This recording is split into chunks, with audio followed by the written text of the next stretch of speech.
ODI ஃபார்மேட்டை காப்பாற்றணும்னா ODI world cup மட்டும்தான்ப்பா நடக்கணும். அப்படின்னா தான் ஓடிஐ கிரிக்கெட்டை காப்பாற்ற முடியும். இல்லைன்னா ஓடிஐ கிரிக்கெட்டே அழிஞ்சு போயிடும். இப்படி நான் சொல்லலைங்க, அஸ்வின் வந்து வார்னிங் கொடுத்துருக்காரு. இன்னைக்கு நம்ம வீடியோவில் இந்த ஒரு விஷயத்தை பற்றி தான் வந்து பார்க்க போகிறோம். இப்போ ரீசெண்டாக அவரோட யூடியூப் சேனலில் அஸ்வின் வந்து என்ன சொல்லியிருக்காரு அப்படின்னா, 2027 ஓடிஐ வேர்ல்டு கப் வந்து வரப்போகுது. அந்த வேர்ல்டு கப்புக்கு அப்புறம் ஓடிஐ கிரிக்கெட் என்ன ஆகும்னு சொல்லி என்னால் நினச்சி கூட பார்க்க முடியல. ஏன்னா ஆல்ரெடி ஓடிஐ கிரிக்கெட் வந்து அழிவு பாதையை நோக்கி போய்கிட்டு இருக்கு. எல்லாருமே T20 டெஸ்ட்னு சொல்லி அந்த 2 ஃபார்மேட்டுக்கு தான் முக்கியத்துவம் வந்து கொடுக்குறாங்க. ஓடிஐ ஃபார்மேட்டுக்கு முக்கியத்துவம் கொடுக்குறதே இல்லை.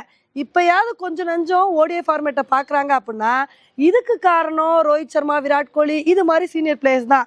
ஏன்னா இந்த சீனியர் பிளேயர்ஸ்லாம் விஜய் ஹசாரே ட்ராஃபியில் விளாண்டவுனே அதை கூட வந்து ஃபேன்ஸ் வந்து பார்த்தாங்க. ஆனால் இந்த 2 பிளேயர்ஸும் 2027 வேர்ல்டு கப்புக்கு அப்புறம் ரிட்டையர்மெண்ட்டை வந்து அனௌன்ஸ் பண்ணிடுவாங்க. அதுக்கப்புறம் ஓடிஐ ஃபார்மேட்டை யார் பாப்பா? முழுசாக ஓடிஐ ஃபார்மேட் வந்து அழிவு பாதையை நோக்கி போக ஆரம்பிச்சிரும். ஓடிஐ ஃபார்மேட்டை காப்பாற்றணும் அப்படின்னா நான் ஒரு வழி வந்து சொல்கிறேன். ஓடிஐ ஃபார்மேட்டை காப்பாற்றுறதுக்கு நம்ம ஃபுட்பால் வேர்ல்டு கப் எப்படி நடக்குதோ அதே மாதிரி ஸ்ட்ராட்டஜியை வந்து ஃபாலோ பண்ணணும். 4 வருஷத்துக்கு ஒரு தடவை ஓடிஐ வேர்ல்டு கப் மட்டும்தான் நடத்தணும். மற்றபடி T20 மேட்சஸ் எல்லாமே சும்மா சாதா லீக் மேட்சஸாக மட்டும்தான் வந்து நடத்தணும். அந்த மாதிரி 4 வருஷத்துக்கு ஒரு தடவை ஓடிஐ வேர்ல்டு கப் மட்டும் நடக்கும்போது ஓடிஐ ஃபார்மேட்டுக்கு ஒரு மிகப்பெரிய ஒரு இன்ட்ரெஸ்ட் வந்து கிரியேட் ஆகும். எல்லாருமே ஓடிஐக்கு முக்கியத்துவம் கொடுக்க ஆரம்பிச்சிருவாங்க. ஓடிஐ ஃபார்மேட்டை காப்பாற்றணும் அப்படின்னா இதுதான் வழி, வேற வழியே கிடையாது அப்படின்னு அஸ்வின் வந்து ஒரு பெரிய வார்னிங்கை வந்து கொடுத்துருக்காருங்க. இப்போ அஸ்வின் சொன்ன மாதிரி ஓடிஐ வேர்ல்டு கப்பை மட்டும் நடத்துறதுக்கான பாசிபிலிட்டிஸ் இருக்கான்னு தெரியல.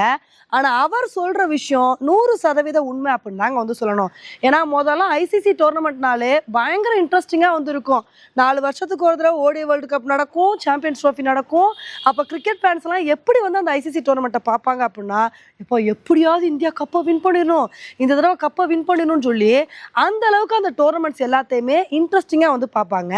ஆனால் இப்போ T20 வேர்ல்டு கப் வந்தனால T20 world cup, ODI world cup, champions ட்ரோஃபின்னு சொல்லி வருஷத்துக்கு ஏதாவது ஒரு ஐசிசி டோர்னமெண்ட் இருக்கிற மாதிரி தாங்க வந்திருக்கு. இப்போ இதனால என்ன ஆயிடுச்சு அப்படின்னா ஐசிசி டோர்னமெண்ட் மேலே இருக்கிற இன்ட்ரெஸ்டே வந்து குறைஞ்சு போச்சு.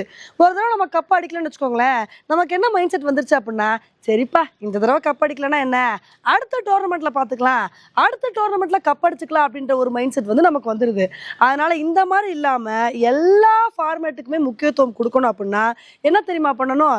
2 வருஷத்துக்கு ஒரு தடவை T20 வேர்ல்டு கப் நடக்குது இல்லையா, இதையும் 4 வருஷத்துக்கு ஒரு தடவை தான் நடத்தணும். அதுக்கப்புறம் ODI world cup, champions trophy அப்படின்றப்ப எப்பயாவது ஒரு தடவை ஐசிசி டோர்னமெண்ட் வந்து வரும்போது அந்த ஐசிசி டோர்னமெண்ட் மேலே ஒரு ஆர்வம் அதிகமாக வந்து இருக்கும். 4 வருஷத்துக்கு ஒரு தடவை ஒரு டோர்னமெண்ட் நடக்குது, போன தடவை தான் நம்மளால் கப் அடிக்க முடியல, இந்த தடவை எப்படியாவது கப் அடிக்கணும் அப்படின்னு சொல்லிட்டு எல்லா டீமுமே ஒரு வெறித்தனமான பெர்ஃபார்மன்ஸ் வந்து கொடுப்பாங்க. இது வந்து கிரிக்கெட் ஃபேன்ஸ் மத்தியிலையும் ஒரு மிகப்பெரிய ஆர்வத்தை வந்து கிரியேட் பண்ணும். இந்த மாதிரி பண்ணாதாங்க எல்லா ஃபார்மேட்டையும் பேலன்ஸ் பண்ண முடியும். அதை விட்டுட்டு வந்து T20க்கு மட்டுமே முக்கியத்துவம் கொடுத்துட்டு இருந்தாங்கன்னு வச்சுக்கோங்களேன், அஸ்வின் அவர்கள் சொன்ன மாதிரி கொஞ்சம் கொஞ்சமாக ஓடிஐ கிரிக்கெட் வந்து அழிவு பாதையை நோக்கி போக ஆரம்பிச்சிரும். அதே மாதிரி ஓடிஐ ஃபார்மேட்டை இன்னுமே இன்ட்ரெஸ்டிங்காக மாற்றணும் அப்படின்னா நாங்கள் 50 ஓவர் தான் ஓடிஐ மேட்ச் விளையாடுவோம்னு சொல்லிட்டு கங்கணம் கட்டிட்டு இருக்காம ஒரு 10 ஓவர் குறைச்சி 40 ஓவராக ஓடிஐ மேட்சஸை மாற்றினாங்க அப்படின்னா ரொம்பவே நல்லாயிருக்கும். ஏன்னா இதுக்கு முன்னாடி ஓடிஐ கிரிக்கெட் வந்து 60 ஓவர் வந்து நடந்துட்டு இருந்துச்சு.